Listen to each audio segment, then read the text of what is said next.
Hacia el final del siglo XV, los mexicas o aztecas habían impuesto su poderío mediante una alianza con señoríos vecinos desde el actual centro de México.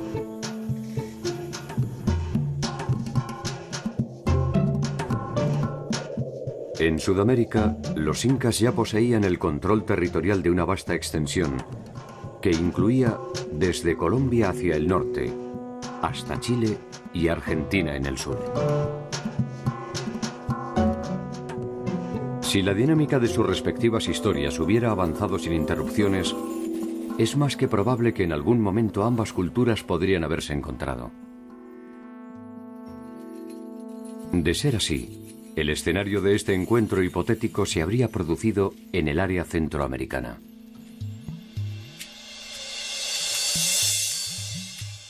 El destino o la casualidad nos ha privado de ese memorable momento. Cuzco y Tenochtitlan, las dos ciudades más poderosas de su tiempo enfrentadas o hermanadas en un presente común.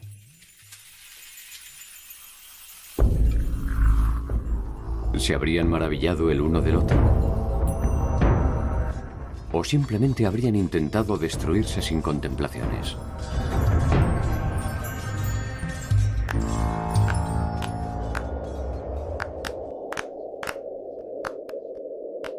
Un hecho inesperado abortaría este escenario posible. El inicio de la invasión europea. En muy poco tiempo, cientos de culturas diferentes debieron homogeneizarse en un solo mundo, olvidando su pasado casi por completo.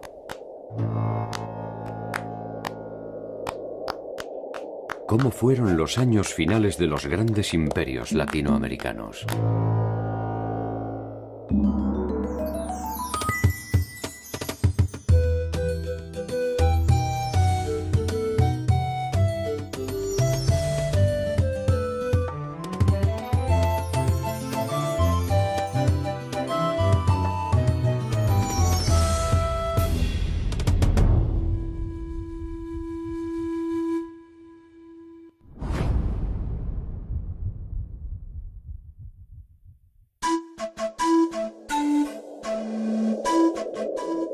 El llamado descubrimiento de América es probablemente uno de los eventos más extraordinarios de la historia de la humanidad. Un evento que en poco tiempo se transformó en ordinario e impuso la lógica de todo conquistador. El menosprecio por el vencido y la imposición de las costumbres del vencedor.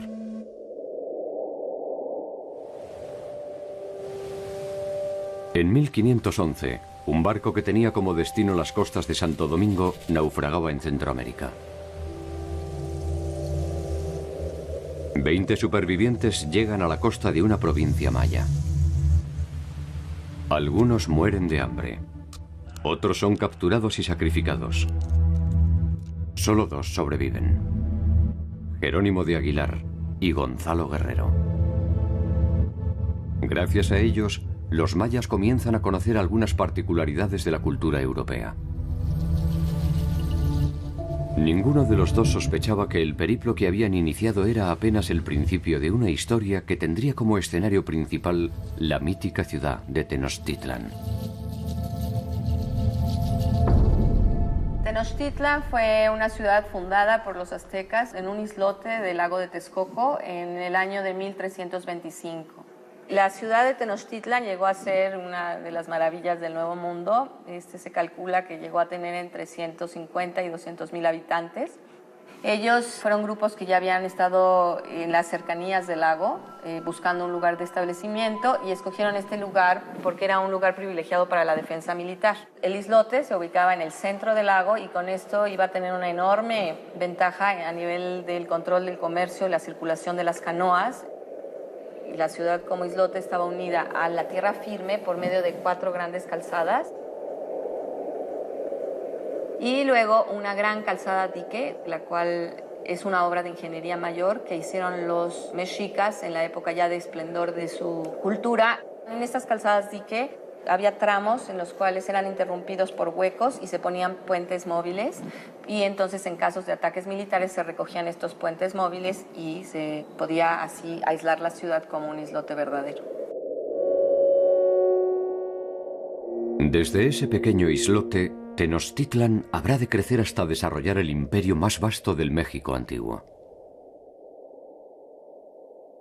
El líder supremo de Tenochtitlan se conocía bajo la denominación de Hueytlatoani. Izcoatl es reconocido como Hueytlatoani alrededor de 1427 y es con él cuando los mexicas logran una independencia como señores y forman una alianza con el señor de Texcoco y el señor de Tlacopan. Esta alianza es conocida como la Triple Alianza. Esta unión, digamos, de fuerzas entre estos tres grandes señoríos del centro de México va a lograr una expansión a lo largo de todo Mesoamérica. Finalmente, Tenochtitlan queda arriba de los otros dos como el que recibe y controla mayor número de pueblos y mayor número de tributos.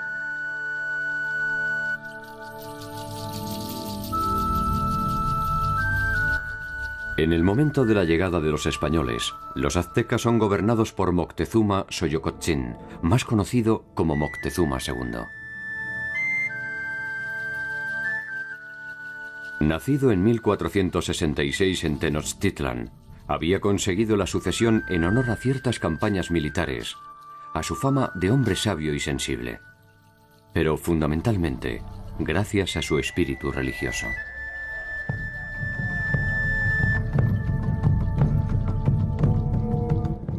Moctezuma influye en la elección de los gobernantes vecinos. Avanza sobre los pueblos sometidos intensificando la captura de los prisioneros para los sacrificios y exige tributos cada vez mayores.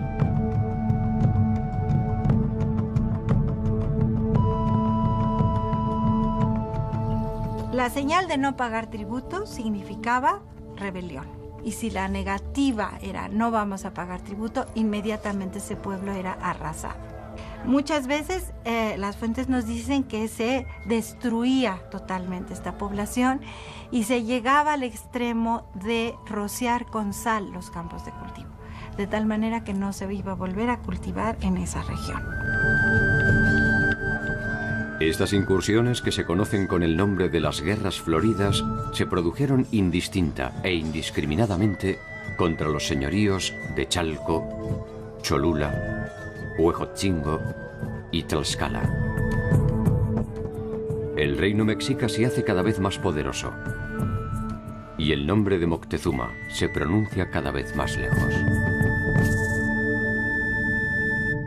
Desde que conquistaron Cuba en 1514, los españoles empezaron a tener noticias, todavía muy vagas pero muy atractivas, de la existencia de unas tierras mucho más ricas y mucho más pobladas hacia el occidente.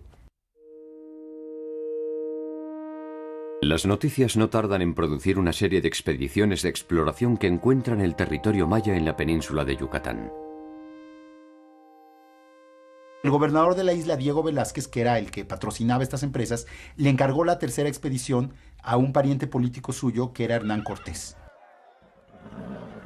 Cortés tuvo más fortuna que las expediciones anteriores porque en uno de las escalas que hizo en su camino a Veracruz, en la zona de Campeche, se enfrentó primero con los señores de la zona. Tuvo una batalla bastante fuerte y, por cierto, esta fue la primera batalla que realizaron los españoles en el continente americano en que cuentan que se les apareció la figura de Santiago Matamoros, que era un santo guerrero, que era el protector de los guerreros católicos cuando combatían a los infieles. Esta primera batalla formal entre españoles y mesoamericanos se define con una victoria de las fuerzas de Cortés, quien ofrece a los vencidos una alianza estratégica. Pese a las diferencias idiomáticas, no tiene dificultades en hacerse entender.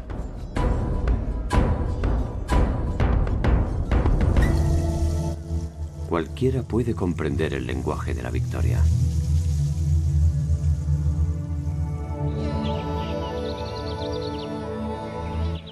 Por otro lado, en el grupo de Cortés se ha producido otra aparición milagrosa. Unos días antes, han encontrado en la península de Yucatán a un español que habla a la perfección la lengua de los champotones. Jerónimo de Aguilar. Jerónimo de Aguilar había sobrevivido con dificultad sirviendo a las órdenes del jefe Taxman. Su compañero de infortunio, Gonzalo Guerrero, a las del jefe Nachancam. Al encontrar a los españoles, Jerónimo de Aguilar sintió que sus plegarias habían sido escuchadas. Gonzalo Guerrero, en cambio, hacía tiempo que había dejado de rezar. Gonzalo Guerrero se le ofreció en matrimonio la hija del señor que lo recibió y se incorporó con bastante éxito a la sociedad yucateca. E inclusive cuentan los cronistas españoles que se decoró el cuerpo a la manera de los mayas, haciéndose tatuajes y perforaciones como los hacían los nobles mayas. En cambio, Jerónimo de Aguilar no tuvo la misma fortuna y no quiso absorberse de la misma manera. Cuando Hernán Cortés llegó a Cozumel, unos mayas le comentaron que había 2 españoles en la tierra. Y Cortés, muy interesado, mandó llamarlos a los 2. Gonzalo Guerrero se negó a ir, porque, según los españoles, porque le daba vergüenza que vieran que se había hecho tatuajes y se había decorado el cuerpo a la manera maya. Pero yo creo que básicamente porque pues, ya estaba bastante bien establecido y seguramente le había ido mejor entre los mayas que como le iba entre los españoles. Y Jerónimo de Aguilar, en cambio, pues que había estado guardando esta esperanza de ser rescatado, acudió inmediatamente al llamado de Cortés. Al conocer las lenguas mayas, Jerónimo de Aguilar se transformará en la primera mitad del puente de oro que conduce a Tenochtitlan. La segunda mitad tendrá nombre de mujer. Entre los regalos que Cortés recibe de los champotones, hay algunos sirvientes y un grupo de mujeres cautivas que los acompañarán. Entre ellas está Malinche, o Doña Mariana, como la llamarán los españoles. Malinche no solo habla maya, sino también náhuatl, la lengua de los mexicas. Ella, antes de ser esclava, había sido hija de un gobernante. Como fue educada en una corte, en un ambiente de un gobernante, yo creo que Malinche, una de las grandes ventajas que le dio a Cortés es que conocía el protocolo, las reglas de la política indígena. Y ese tipo de interpretación cultural, que va mucho más allá de lo lingüístico, también debe haber sido clave para el papel que jugó la Malinche. Entonces, por medio de Jerónimo de Aguilar, que traducía del español al maya, y de Malintzin, que traducía del maya al náhuatl, ya Cortés podía tener una cadena de comunicación más o menos eficiente. El Códice Florentino ofrece una imagen posible de Jerónimo de Aguilar. Podría ser uno de los pocos españoles que aparecen en torno a Malinche cuando oficia como traductora. La imagen de Gonzalo Guerrero, en cambio, exige una construcción conjetural. Gonzalo Guerrero se tatuó las manos, se horadó nariz y orejas y se unió a una mujer maya con la que tuvo descendencia. Cuando las expediciones españolas posteriores intentaron conquistar Yucatán, en los años 20 y 30, unos 10 años después, combatió al lado de los mayas contra los españoles.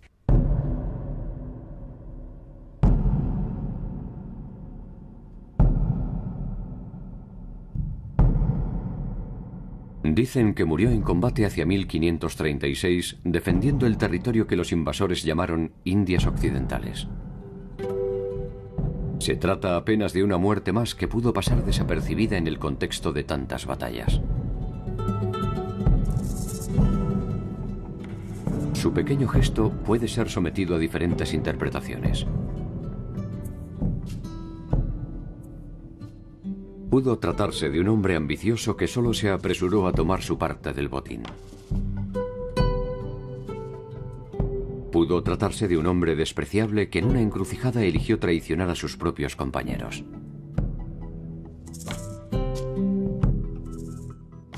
Pudo tratarse de un hombre confundido que, simplemente, eligió el bando equivocado. O tal vez pudo tratarse de un hombre que vio que el Nuevo Mundo estaba habitado por otros nombres, otros aromas, otros dioses y otras sensaciones. Si fue así, si Gonzalo Guerrero fue este último hombre, tal vez sin querer ofreció una de las pocas versiones de esperanza que nos regala la historia.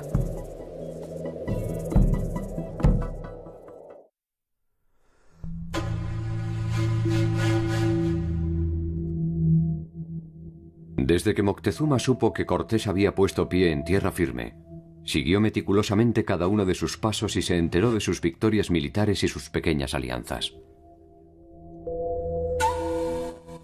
No tardó en enviar a sus embajadores con presentes y advertencias, que Cortés contestó también con presentes y advertencias. Ambos sabían que la vastedad del territorio que ocupaban era insignificante para el tamaño de sus ambiciones.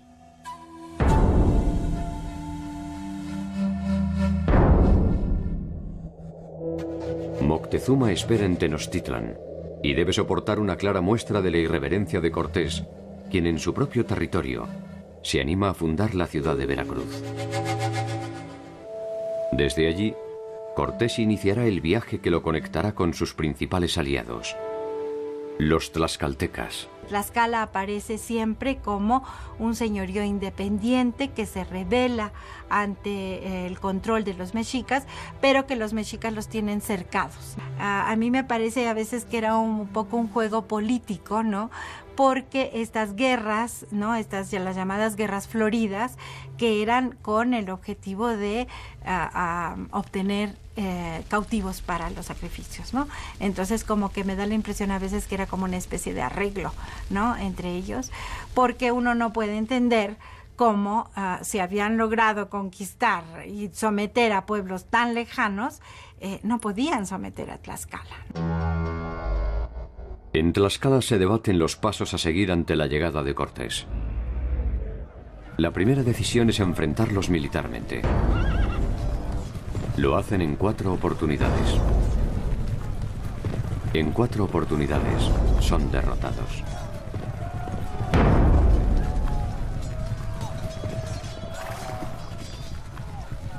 Finalmente deciden aliarse con las fuerzas españolas. El camino a Tenochtitlan está prácticamente despejado. Moctezuma aún confía en que sus dioses podrán derrotar a los extranjeros. La sede para la próxima batalla no puede ser otra que una morada sagrada, Cholula, la ciudad consagrada a uno de los principales dioses mesoamericanos, Quetzalcóatl. Según cuentan los españoles, cuando llegaron a Cholula, les fueron avisados que iban a ser atacados a traición al día siguiente. Y entonces ellos decidieron atacar primero. Y entonces rodearon la plaza principal de Cholula junto a la pirámide de Quetzalcóatl y masacraron a todos los que estaban en la plaza en ese momento.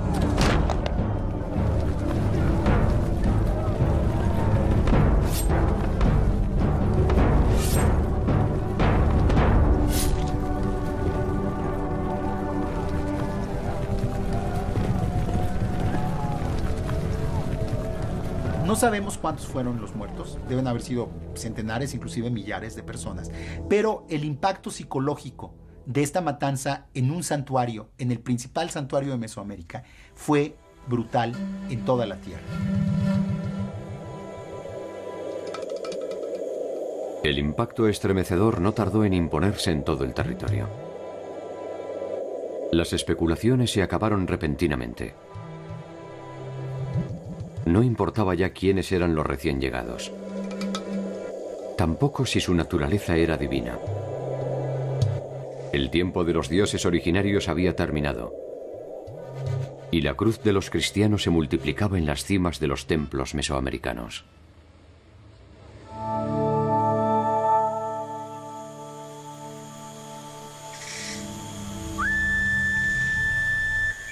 Para la civilización europea, los pueblos encontrados naturalmente estaban perdidos. Esta perdición no solo era geográfica, era fundamentalmente temporal. Estaban perdidos en el espacio, pero también en el tiempo.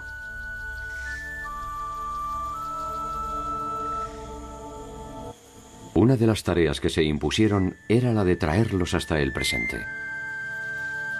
La evidencia de este atraso fue variada. La ausencia de escritura, una supuesta inocencia original y una aparente barbarie. Los indios deben viajar hacia una nueva condición desconocida. Este tránsito de la condición de indio a campesino, que es un tránsito que tiene que ver con las condiciones sociales, económicas y culturales de la población, se da dentro del contexto de la colonia. Todos comienzan a ser tributarios, todos comienzan a ser los sectores inferiores de la sociedad y la condición cultural de indio comienza a ser considerada una condición prohibida. Se prohíbe el uso del idioma, se prohíbe el uso de ciertas indumentarias que representaban la cultura propia. Si hay un proceso de desculturalización, se pierde la cultura porque se evangeliza a los indígenas.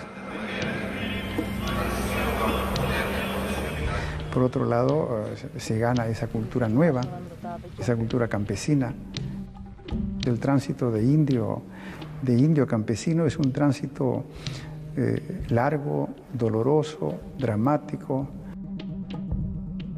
En ese sentido, la conquista de Mesoamérica, en el caso específico de México, fue una extensión de la Guerra de Reconquista española, porque se vio como la posibilidad de la corona española de traer más miembros a la cristiandad. Era la oportunidad histórica de los reyes de España de hacer una gran aportación a nivel mundial, de conseguir nuevos fieles para la iglesia que tanto defendían. En esos escasos años se intentó reformular completamente una variedad de culturas diversas para convertirlas en una sola. Se viajó desde el trueque o la reciprocidad a la economía mercantil. De la escritura pictórica y jeroglífica a la silábica. De un sistema numérico avanzado a uno arcaico. Del politeísmo al monoteísmo.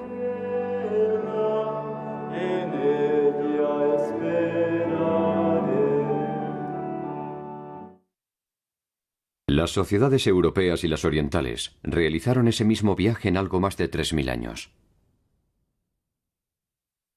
Las latinoamericanas, con avances y retrocesos, debieron incorporar ese nuevo modelo sin contemplaciones.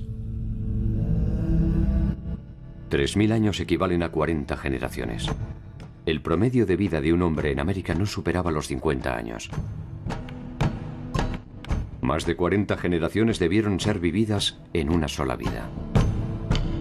Un salto desgarrador en el tiempo realizado por el impulso de las armas, y cuyo pasaje fue abonado sobradamente en peso de oro. Evidentemente fue un impacto entre dos culturas que en muchos sentidos al principio no se entendieron o hablaban dos lenguajes completamente distintos, no solo a nivel lengua, sino a nivel de conceptos, de formas de resolver las cosas, de forma de enfrentarse al mundo. La empresa de la conquista, impulsada principalmente por España y Portugal, germina desaforadamente en una serie de razones concurrentes.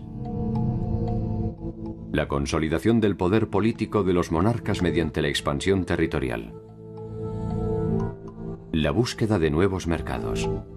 La multiplicación del comercio y la reafirmación de la fe católica.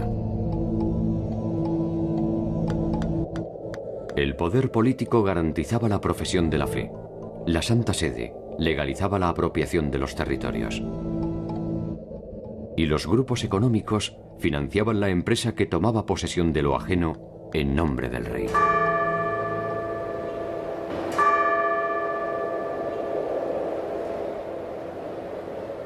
El instrumento que permitió la conjunción de estos intereses políticos, económicos y religiosos se concretó en una institución tan compleja como atractiva: la capitulación.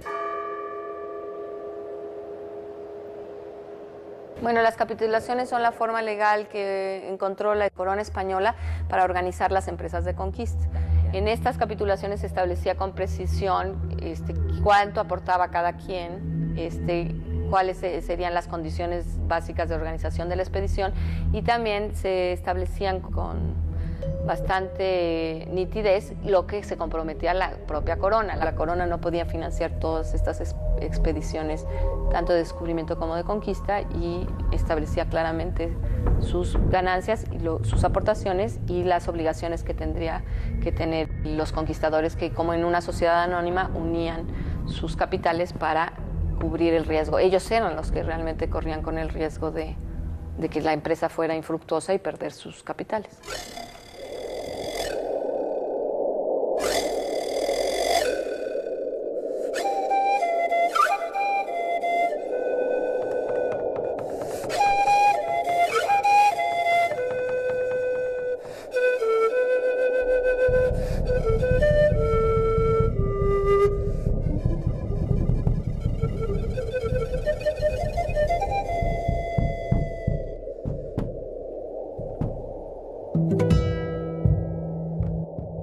El Imperio Inca fue la organización estatal más extensa de América. Había nacido, como Roma, entre los límites de una pequeña ciudad, Cuzco, y se había extendido absorbiendo y conquistando a diferentes pueblos que pasaron a formar parte de una sola identidad.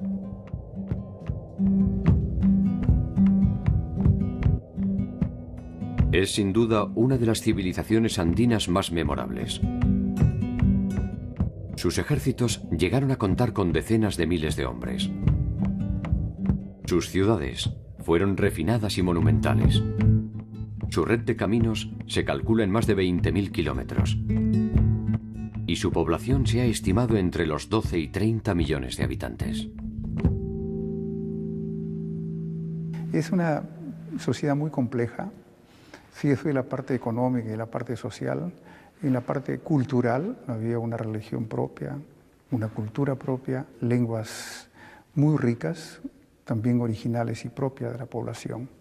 Esa existencia de una totalidad hace que el mundo andino pudo funcionar como una república aparte, con sus propios valores. El nombre con el que los incas identificaban a su territorio era el de Tahuantinsuyo, y estaba dividido en 4 grandes suyos o regiones. Chinchaisuyo hacia el norte, Contisuyo al oeste, Antisuyo al este y el Collasuyo al sur. La referencia a partir de la cual se realizaba esta división era su capital, Cuzco. Una sucesión de hechos inesperados cambiaría el equilibrio del Estado inca. Hacia 1493 se inicia el gobierno de Huayna Cápac. Si bien la sede del Estado inca fue históricamente Cuzco, Huayna Cápac había fijado su residencia en Quito, desde donde consolidó sus conquistas hacia el norte. La importancia de Cuzco se va debilitando, y las posibilidades de expansión del Estado inca se consolidan hacia el norte en detrimento de las áridas y empobrecidas tierras del sur.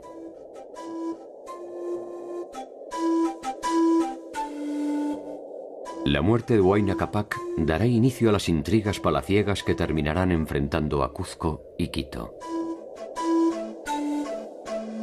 Las sucesiones incas son muy tumultuosas, con muchos asesinatos, intrigas, porque no había lo que hay en Europa, la primogenitura. Entonces era un número limitado de candidatos y había que escoger entre esos limitados candidatos.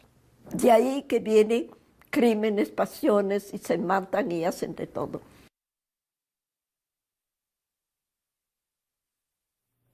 Huayna Cápac muere sin dejar resuelta su sucesión.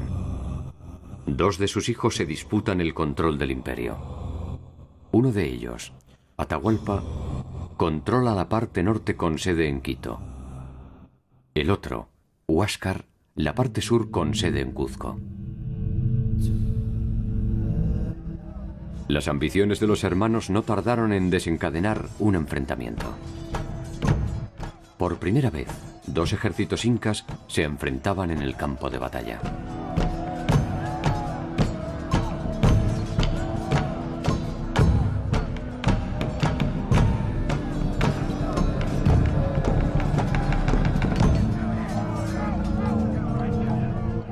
Atahualpa saldrá vencedor de la contienda y Huáscar será ejecutado en las inmediaciones del río Yanamayo. Se dice que allí fueron arrojados sus restos sin pompas ni honores.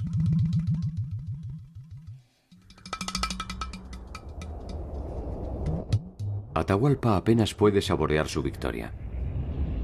Debe partir hacia el pueblo de Cajamarca, atento a la llegada de unos pocos y extravagantes intrusos que habían arribado por el norte del imperio.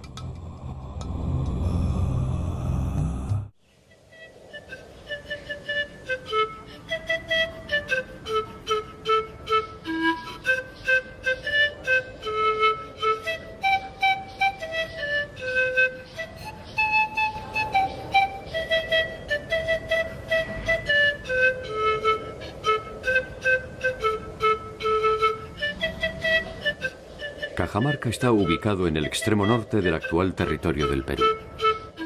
La ciudad puede observarse desde un antiguo santuario conocido como la Silla del Inca.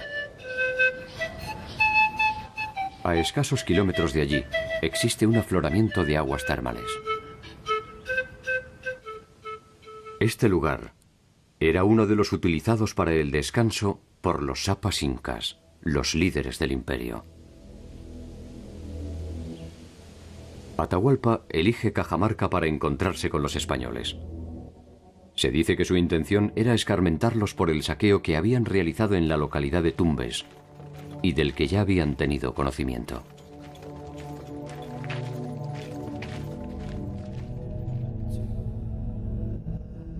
Al frente de las fuerzas españolas iba un tal Francisco Pizarro, encomendero y exalcalde de Panamá, hijo natural de Gonzalo Pizarro Rodríguez. Los españoles que conquistaron primero América Central y el estrecho de Panamá, poblaron Panamá hacia 1510, 11, 12, 13. Panamá era un centro de entrenamiento y de fabricación de conquistadores, su base de operaciones para descubrir el Mar del Sur, que es el Océano Pacífico, que lo descubrió Balboa, y luego comenzar a navegar hacia el sur en búsqueda de eso que comenzaban a escuchar como una suerte de gran imperio, gran país, con muchas riquezas, ¿no?, que era el imperio de los incas. Tuvieron que pasar 20 años para llegar a poder acercarse a las costas de Tumbes. En ese periodo muchos conquistadores se entrenaron en Panamá y uno de ellos fue Francisco Pizarro, que llegó bastante joven y estuvo en Panamá como 10 años y llegó al Perú cuando él tenía 52 años. Pizarro fue un conquistador auténtico, analfabeto, soldado de los 15 años y conquistador a los 52 años de un imperio indígena. Francisco Pizarro, Diego de Almagro y Hernando de Luque son los principales asociados de la empresa que terminará invadiendo el imperio inca, merced a la capitulación de Toledo otorgada por Carlos V en 1529. Cuando Pizarro llega con sus vanguardias, tenía mucha información al respecto. Cuando había llevado a indígenas a Panamá para que les informen y para que aprendan la lengua de los conquistadores, que nunca la llegaron a aprender bien. Atahualpa había logrado recientemente el control absoluto del imperio. Los españoles no eran más que una comitiva reducida que no ofrecía en principio una amenaza concreta.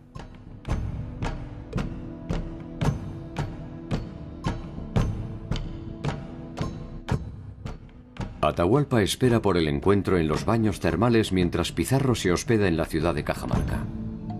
Las crónicas indican que los soldados de Atahualpa habían acampado en lo que son los baños fuera de Cajamarca y los soldados de Pizarro acamparon en los alrededores de la plaza principal de la ciudad. Y fue una noche tensa. Uno de los cronistas Dice que las fogatas de los soldados de Atahualpa eran tan numerosas como las estrellas que poblaban el cielo de Cajamarca en esa noche. Pero que fue una noche que casi transcurrió en la vigilia aparente, tanto que los indígenas que no tenían un sistema de rotación de guardias pensaban que los españoles no dormían por la presencia de guardias alrededor de la plaza. Yo creo que es muy importante investigar lo que pasó en Cajamarca para poder deslindar un poco la verdad. Los hechos de Cajamarca resultan de gran interés porque en ellos se expone el dramático choque entre dos culturas, que en el breve evento ponen en juego no solo sus intenciones, sino su forma de entender el mundo.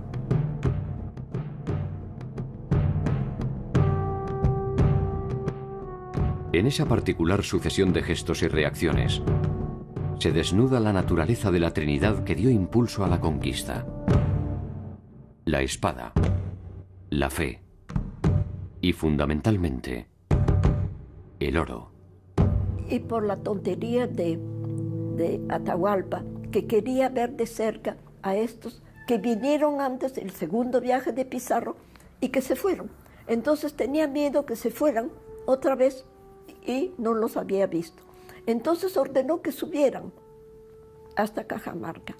Los generales le dijeron, sería mejor que en un desfiladero aventamos piedras, grandes galgas, piedras enormes, para liquidarlos. Y no quiso. Y también Francisco Pizarro obligaba o pidió a Atahualpa que viene sin armas.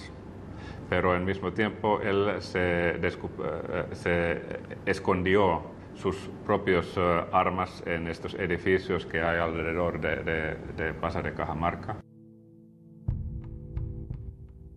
A Atahualpa lo acompañan sus principales aliados, sus guerreros y su fastuosa corte. El grueso de su ejército espera en las inmediaciones del lugar. Tal vez supone que su sola y poderosa presencia alcanzará para intimidar a los hombres barbados. Tiene sus razones. Después de todo, es el Hijo del Sol. Les dio guía, alimentos, ropa, todo lo que necesitaban les dio. O sea, fácilmente llegaron a Cajamarca. Y además, en vez de recibirlos en su real, rodeado de su ejército, se metió a lo que los españoles le confabularon la entrada a la plaza de Cajamarca, que ahí les dijeron, vengan sin armas porque nosotros los vamos a ayudar, somos amigos suyos. Y el inca ingenuo, porque de los grandes incas no hubiera pasado eso, pero Atahualpa, que creo que era no muy vivo, se metió en la boca del lobo. La reconstrucción de los hechos acaecidos el 16 de noviembre de 1532 exige completar el cuadro de situación.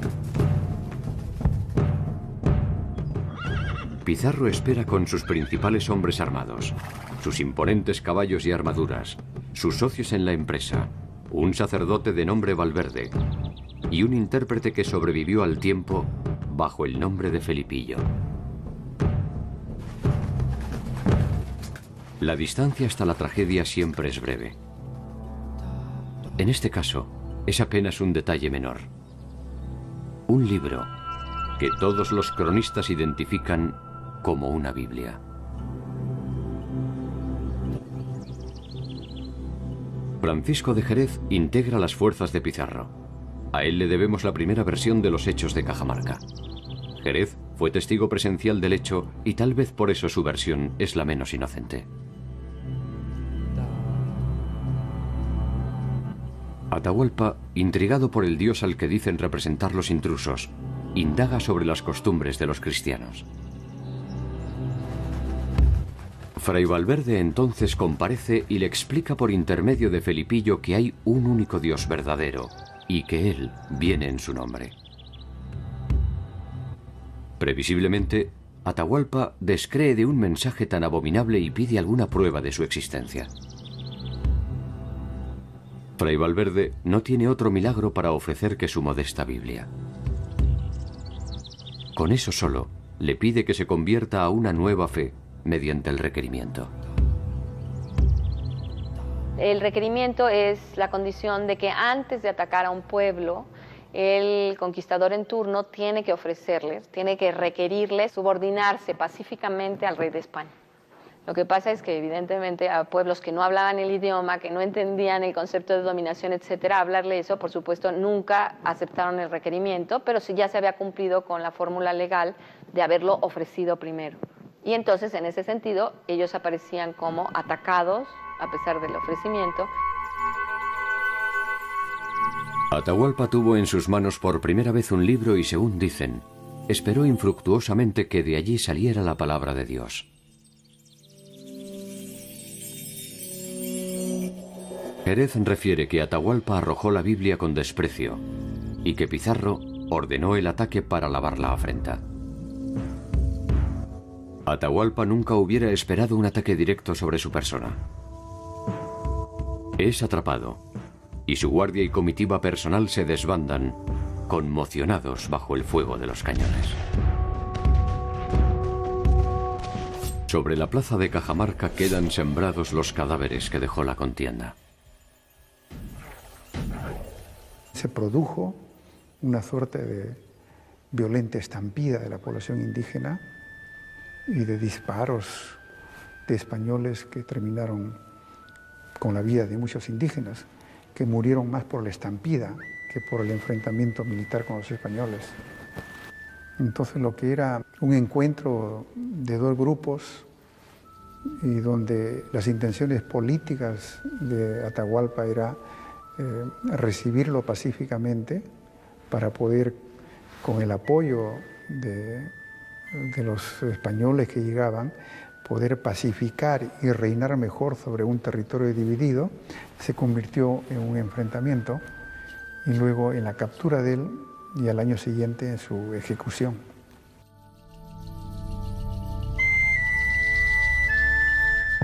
El llamado Cuarto del Rescate es una sencilla y modesta edificación. Allí cumple su encierro Atahualpa, quien en un nuevo alarde de su poder ofrece llenar el lugar de su cautiverio hasta donde llega su mano extendida por encima de la cabeza, por una vez con oro y por dos con plata, a cambio de su libertad.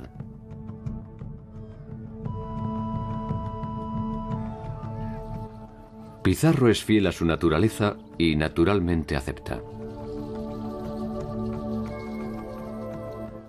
El oro y la plata viajan hasta Cajamarca. Sin embargo, lejos de ser liberado, Atahualpa es sometido a un juicio por los españoles y ejecutado, acusado de haber asesinado a su hermano Huáscar, a quien ni Pizarro ni los suyos habían conocido. Según esta primera versión, los hechos de Cajamarca son una reacción de Pizarro ante la afrenta andina.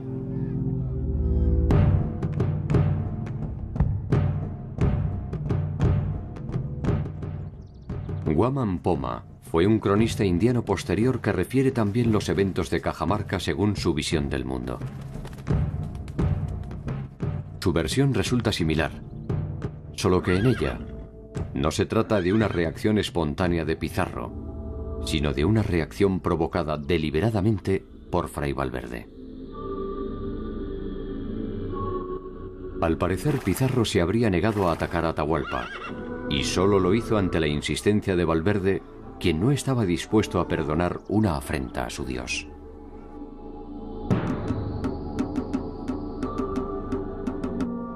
El libro en cuestión, la Biblia, incluye un episodio en el que Pedro el apóstol niega 3 veces a su Dios y es perdonado. Atahualpa no negó siquiera una vez al suyo y fue condenado. ¿Será que su Dios no era tan indulgente?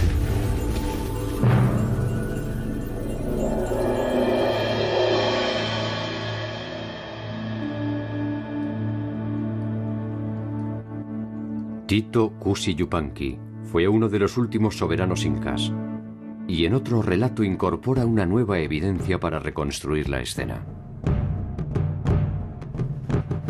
Cusi Yupanqui refiere que por 2 veces los españoles rechazaron la bebida que Atahualpa les ofrecía en señal de reciprocidad y que por tal motivo rechazó la Biblia y originó el ataque.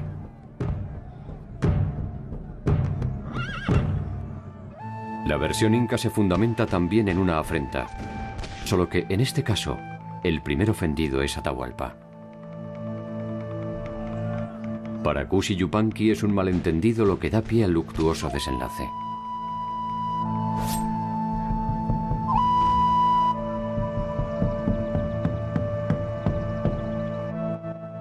Otra versión corresponde al inca Garcilaso, quien tenía por padre a un español y por madre a una inca.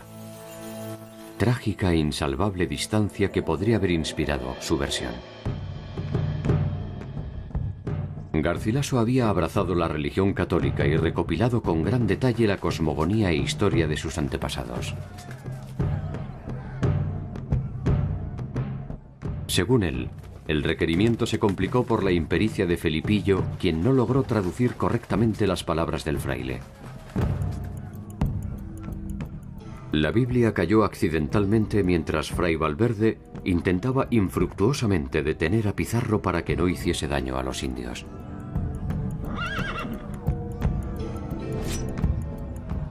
Se trató aquí tan solo de un accidente.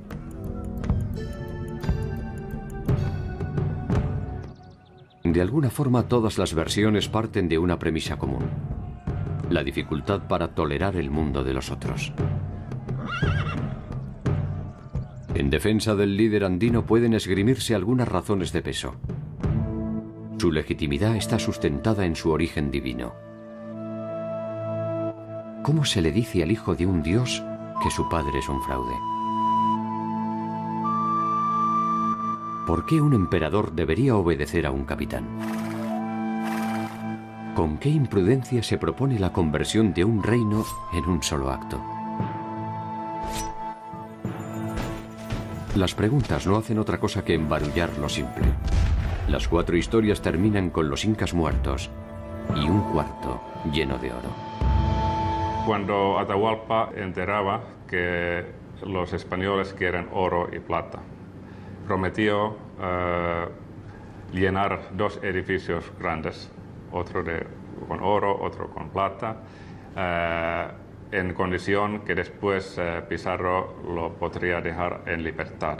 Pero lo que pasó que cuando el rescate estaba cumplido, las autoridades, quien estaba con Pizarro, representantes del rey de España, obligaron a Pizarro a matar a Atahualpa.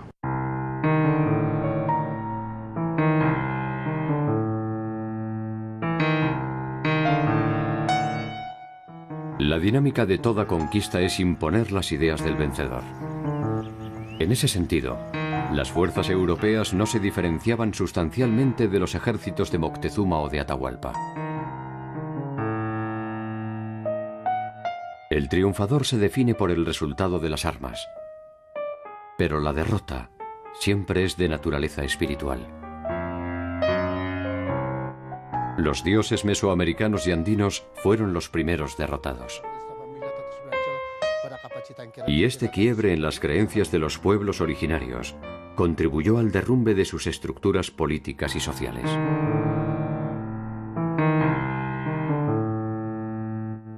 Lo que sucedió es irreversible. Las imágenes perdidas no pueden ser recuperadas. Los hechos solo se pueden recrear. Los rostros apenas se pueden presumir. Todos son fragmentos de la verdad. Los que no estuvimos, solo podemos despertar de nuestra ignorancia para descubrir nuestra memoria. Puede que sea suficiente. A veces lo es.